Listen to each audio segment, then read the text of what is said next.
வணக்கம் ட்ரேடர்ஸ். நேற்று பார்த்தீங்கன்னா நிஃப்டியில் ஒரு நேரோ சிபிஆர் ஃபார்ம் ஆயிருந்துச்சு. ஆனாலுமே நேற்று ப்ரைஸ் சிபிஆர் டச் பண்ணாமல் ஒரு விர்ஜின் சிபிஆரை ஃபார்ம் பண்ணியிருக்கு. தாண்டி பார்த்தீங்கன்னா ப்ரைஸ் நேற்று நிஃப்டியில் R1 ப்ரீவியஸ் டே ஹைக்கு மேலே க்ளோஸ் வச்சு பயங்கர புல்லிஷாகவும் மாறி இருக்குங்க.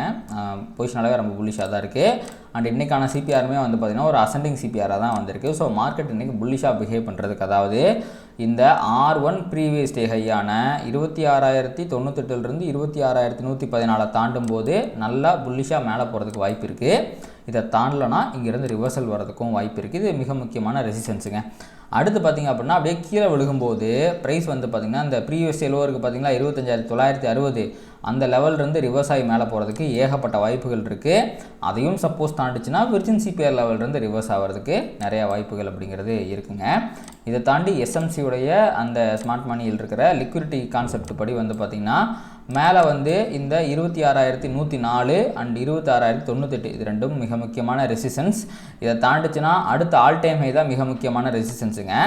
அதே மாதிரி சப்போர்ட் அப்படின்னு பார்க்கும்போது 25,960 809 718 இதெல்லாம் நல்ல ஒரு சப்போர்ட்டாக இருக்கும். அண்ட் நேற்று பார்த்தீங்கன்னா ஃபெட் மீட்டிங் முடிஞ்சிருச்சு. அதில் சின்ன பியரிஸ்னஸ் இருந்தாலும் இப்போது அந்த ட்ரம்ப் அண்ட் அந்த சவுத் கொரியா மீட்டிங் சைனா அதிபர் பார்க்குறாரு அப்படிங்கிற மாதிரி விஷயத்தால் கிஃப்ட் நிஃப்டி ஒரு பாசிட்டிவான 30 பாயிண்ட் கேப் அப் தான் இண்டிகேட் பண்ணிக்கிட்டு இருக்கு.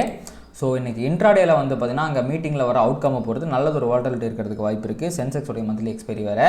ஸோ எப்படி ப்ரைஸ் ஆக்ஷன் ஃபார்ம் ஆகுது அப்படிங்கிறத நம்ம பொறுத்திருந்து தான் பார்க்கலாங்க.